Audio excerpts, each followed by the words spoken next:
Hi guys, Diana here from Clay to Canopy, the show where I attempt to make just about everything from the ground up.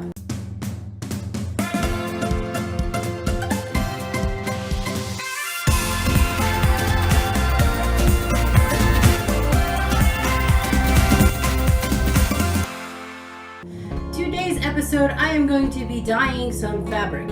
I'm getting an itch. All of these projects I've been making, I've been doing all kinds of different topics, but I'm having a lacking and a feel of like this forlorning feeling for not having some textiles in my life. I know I did a bit of sewing, but not really like textiles the way I like to dive into textiles. So today I am going to dedicate some time to dyeing some fabric. But before I can get started with that, I need to go shopping and grab some materials to do that dyeing, so come on.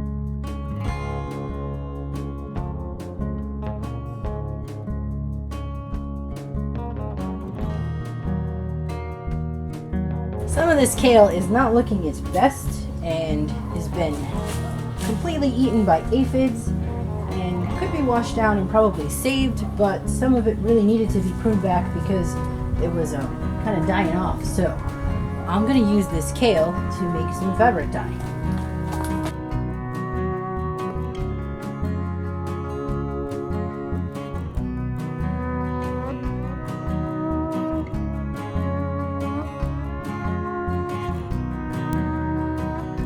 I'm just pruning the bottoms of my beet greens here because as they get lower, the lower ones begin to die off and attract slugs, and so killing two birds with one stone here.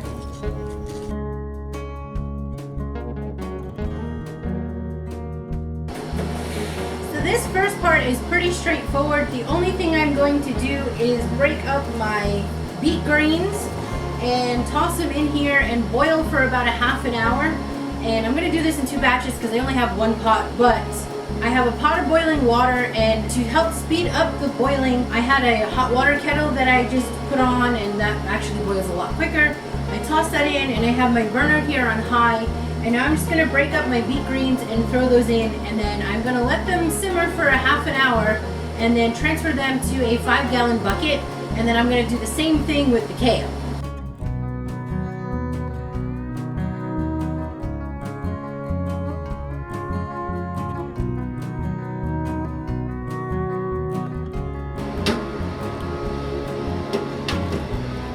Alright, half an hour simmer, and then I'll transfer it to a bucket. Alright, I'm going to pour this batch of greens into this bucket and hopefully not make a mess. I'm going to leave this bucket overnight so that these greens really stew and I can get as much of the colorant to leach out as possible. So this is going to set up for 24 hours, and I'm going to move on to do the exact same thing with my kale.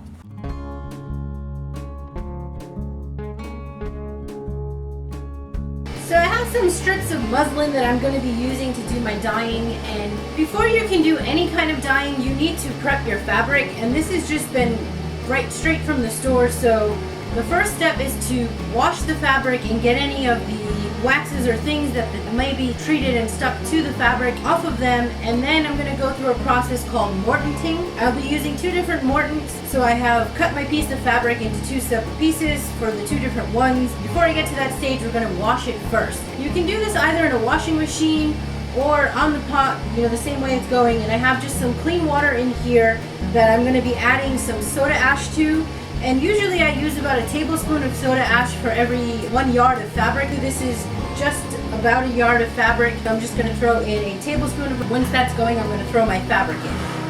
And all I have is a teaspoon, so 3 teaspoons is a tablespoon. I'm going to let that dissolve a little bit first before I go and add the fabric. You don't want to scorch your fabric, so what I'm going to do is I'm going to let this water come to a boil first, and as soon as it does, I'm going to go ahead and shut off the flame and just let it sit for at least a half an hour. Alright, have a look at this. This is unbleached muslin, and this was clear water, look at how cloudy and nasty, whatever that is, that stuff is whatever was left on the fabric when they made it, and you know, the finishing waxes and stuff. You have to remove that, otherwise the dye won't absorb into this. So that's why we did this half-hour soak. So I'm gonna take this fabric inside and I'm just gonna rinse it out a couple times with warm, regular tap water, and then get a fresh pot of water so that we can get moving on to the next step.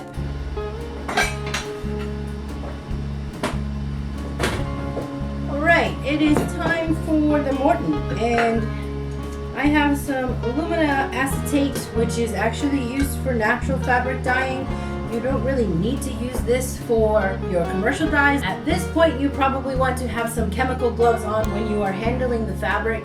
Once it has this stuff on it, I'm going to be really careful not to touch this stuff or the batches. I'm just going to be dumping water into buckets. The rule of thumb I go with usually is a tablespoon for every yard of fabric, and since I ripped that yard of fabric in half, I'm going to be using a teaspoon and a half. I fortunately found my measuring spoons that were in with my fabric stuff, and I never realized that I have this weird funky 1.5 teaspoon, which I guess would be half a tablespoon, right? It's the same thing. I'm gonna use a scoop of this alumina acetate. I'm sorry, I'm really excited right now because when I went to transfer this bucket, I transferred the kale and it was like super purple. So I have high hopes. I have not used any of these greens for dyeing, vegetable dyeing. I have done a lot of vegetable dyeing in the past. I just have not used these particular types of greens. So this entire video is a complete experiment. It may be a complete and total disaster and nothing happened. Either way, I'm gonna just roll with it because I'm having fun and I love working with fabric, and you just never know what things are gonna turn out to be until you try and play with them. Yeah, it's one big experiment and we'll see how it goes, which is also why I'm only doing small batches of fabric. So we have a half a tablespoon or a teaspoon and a half, same thing, of my alumina acetate, and I have shut off the water. I just wanted to bring it to a boil so that it was enough to dissolve, and I'm going to throw in one batch of my fabric and make sure I aerate it enough so that it fully absorbs, and then I am going to transfer it into my 5-gallon bucket. But I'm going to make sure I label this with alumina so I know which one is which. Alright. I'm going to do this on the floor. It's going to be easier. If you're going to be doing this within the same couple of days, you can just go ahead and leave your fabric in the alumina until the next day when you're going to use it. If you are doing this and prepping it in advance, you want to at least leave it for a good hour before you take it out of the bath here. And don't use any kind of washing soaps or anything like that. You can rinse it out with a little bit of warm water and then put it into a Ziploc bag where you want to keep it damp, because it's really important to have that fabric still have that alumina on it. I've had some before where I've let it fully dry out and it doesn't take as well. So you don't want to prep this for any longer than a week in advance, because after about a week, you might end up with some moldy fabric. You can most certainly prep dye baths for a full week. Sometimes I let some seed pods stew for an entire week, and the longer you let it go, the more that it leaches and the better the dye. But don't prep your fabric until you're ready to start using it. This process is natural dyeing process, but it's only going to work with natural fabric. So I'm using a muslin, which is cotton. You could use a linen, a silk. I'm going to get this rinsed out and get going on setting up the copper. Okay, so I'm ready for my copper, and this is copper sulfate powder that I purchased from a nursery. It's a fungicide, a natural fungicide, but it's also used in fabric dyeing as a mordant, and you don't need as much of the copper sulfate as you do the alumina, so I'm only going to use 1 teaspoon. And this stuff I've used for patinaing, all kinds of things. It has lots of uses beyond that, so this will definitely turn your water a different color, and it is blue. I'll get you in here so you can see this. Craziness!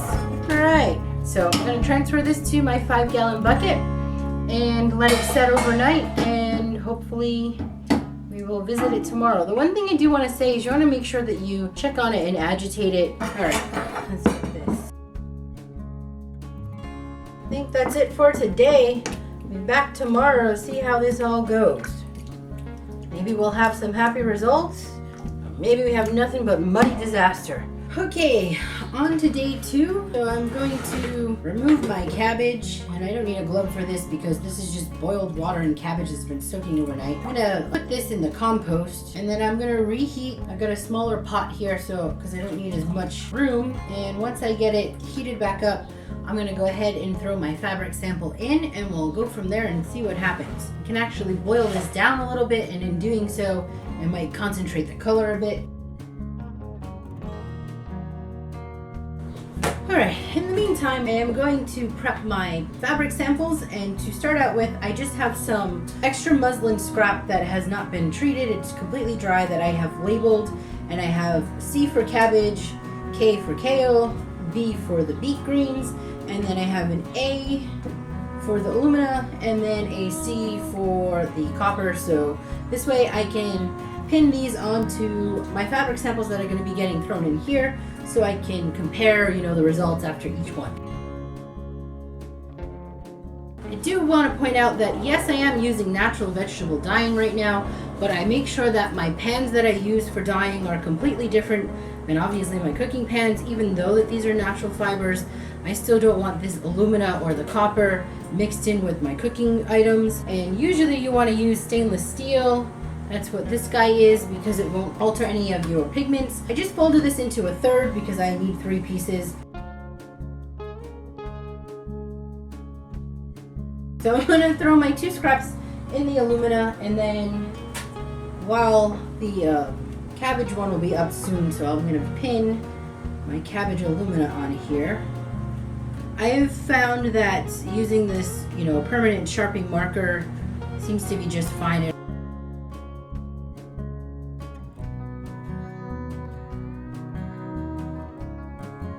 Okay, now just a little bit of the technical stuff while we are waiting for this dye to be ready. There's only a certain amount of dye color pigment that the water itself will be able to actually hold.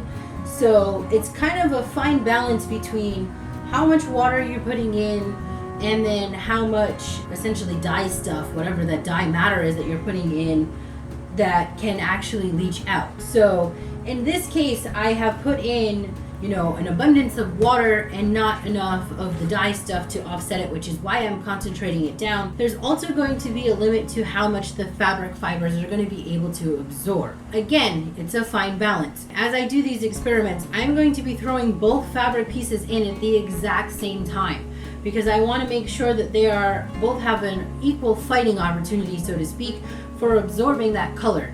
Alrighty, I have turned off the heat. I am satisfied with the concentrate. And now I'm gonna go ahead and throw my fabric in.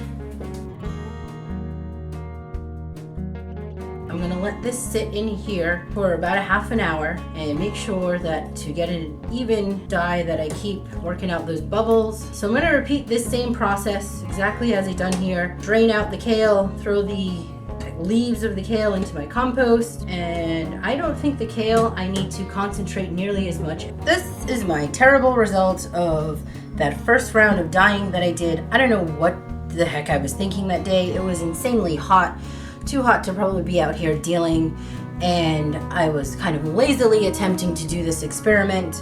Now, let me just point out that I am well aware that if you use beetroot whole, you get much better results because it is concentrated. There are certain things like using a full head of purple cabbage that will give you those results. But what I was trying to do here with this experiment is to try and take something that would essentially become waste, kind of giving it another life form. It's not like nothing at all happened. Something happened here, just not as strong as I would like it to be. And just to recap what that process was, we did a half an hour boil on the matter, set it aside, let it stay set up overnight, and then I reheated it, put in the fabric, and let that sit for a half an hour under heat, and then pulled it out after that half an hour. Now let's talk about what I plan to do to continue this experiment. Okay, so here's where I am today. I went and harvested another round of waste, basically trimming my plants, and then I made another batch of each. And this time, instead of just tearing and shredding, I rough chopped all of them, boiled them for that half an hour of time, and then set them aside yesterday to basically cure. The only difference between this batch and the first batch is that I basically rough chopped this a little bit finer, and then the cabbage, I did throw a quarter of a cup of vinegar into it just to see what it was going to do. Since the first original results were so blonde, I wasn't really expecting much to happen. So I kind of think of this as like my wasted dud experiment anyway. The next thing I'm going to be doing this time is I will strain this matter out again and then reheat what's left of the dye. But the samples this time that I'm going to be putting in, I'm actually going to leave overnight. I think that they really need the overnight, and in the past when I've done experiments before, I generally leave it for the overnight. I read somewhere on the internet that it was supposed to work in only a half an hour. I don't know why I trusted it. I should know better. I'm going to continue on with this experiment today. I will do this off camera because it's pretty tedious and boring to watch, but I will then come back and hopefully that I get some better results. All right, you guys, here are the results of my natural dyeing process. So I'm just going to go over what happened here. So this top portion are where the fabric sat in the actual dye bath for a full 24 hours and with a 1 hour boil. So you can see these guys are the beets, and this is the beets with the alumina, and this is the beets with the copper. This is definitely a big improvement, and I have some plain muslin here just to lean up against it. Even the one that was lighter still did take some color. I consider this a very big success. The copper gave it a little bit more of a bluish, softer feel, whereas the alumina gave it more of this kind of earthy gray. After the first round of kale, I was not satisfied. On the second day, brought it back to a boil and let it sit for another 6 hours. But what's interesting with the kale is that the results on the first day with only that half-hour bath are a little bit darker. It was not my matter because I chopped the matter finer,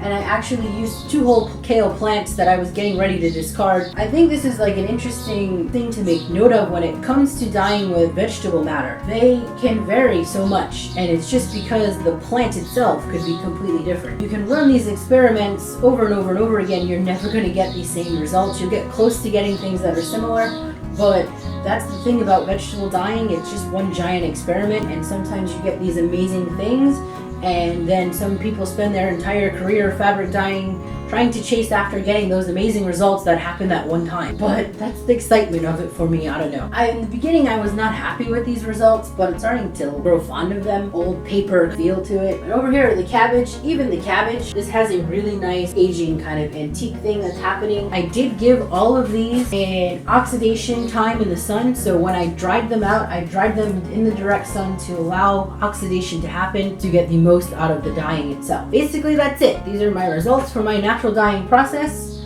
I hope you enjoyed this tutorial. Thanks for watching. Please like, share, and subscribe if you have not done so already.